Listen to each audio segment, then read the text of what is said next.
লোহাগড়ায় major অবসরপ্রাপ্ত ওবায়দুল হক সবুজের মৃত্যুতে এইচএসসি 86 ব্যাচের বন্ধুদের আয়োজনে স্মরণসভা ও দোয়া মাহফিল অনুষ্ঠিত। শরীফুজ্জামান, নড়াইল প্রতিনিধি।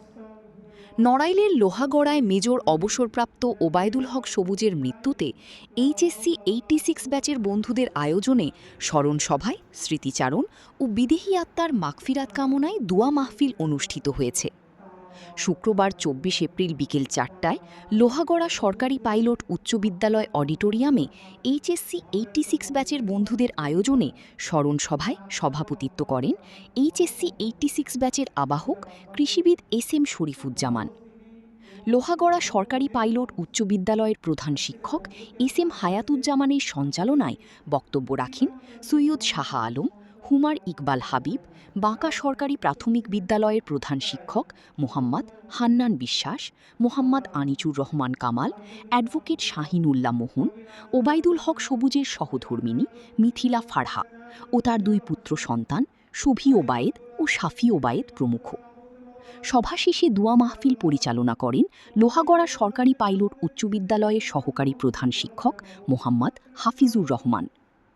স্মরণসভায় ঢাকা থেকে মরহুম ওবায়দুল হক সবুজের সহধর্মিণী মিথিলা ফারহা ও তার দুই পুত্র সন্তান শুভি ওবায়েদ ও শাফি ওবায়েদ সহ পরিবারের স্বজন, সাংবাদিকবৃন্দ ও এইচএসসি 86 ব্যাচের শতাধিক বন্ধুরা এ সময় উপস্থিত ছিলেন। উল্লেখ্য, বাংলাদেশ সুপ্রিম কোর্টের আইনজীবী এবং লোহাগড়া ক্লাবের প্রতিষ্ঠাতা অ্যাডভোকেট কামরুজ্জামান কুচির ছোট ভাই ওবায়দুল হক সবুজ গত ১৯ এপ্রিল হৃদরোগে আক্রান্ত হয়ে ঢাকায় মৃত্যুবরণ করেন। সম্পর্কে সাক্ষী দেয় আল্লাহ তার স্ত্রী নিঃসন্দেহে তাহার করে অনেক আল্লাহ তুমি তার দোয়াকে কবুল করে না বাবু, তার দোয়াকে তুমি কবুল করে। এই ইতিহাসে বন্ধুদের ভিতর থেকে ২৫ জন মতন চলে ধনী গরিব পরিচয় আমাদের ভিতরে না থাকে বাবু।